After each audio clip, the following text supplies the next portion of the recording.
Hello అండి. నాతో పాటు నువ్వు కూడా అమ్మకు చెయ్యగా కొంటి చూపులు ఎక్కువాయి మిసముచ్చినందుక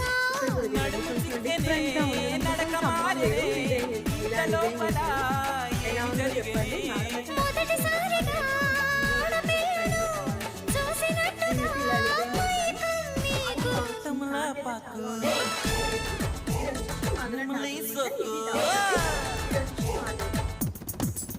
చాలా బాగుంది కదా. మీకు కూడా ఇలాంటి డ్రెస్సెస్ కావాలి అంటే కాంటాక్ట్ అవ్వండి. ఫినిషింగ్ కూడా అండి, మీరు ఎక్కడ ఇండో వెస్టర్న్ స్టైల్లో ఉందో లేదో కామెంట్ అయితే చేయండి. ఎంత బాగుందో ఫినిషింగ్ చూడండి. ఎంత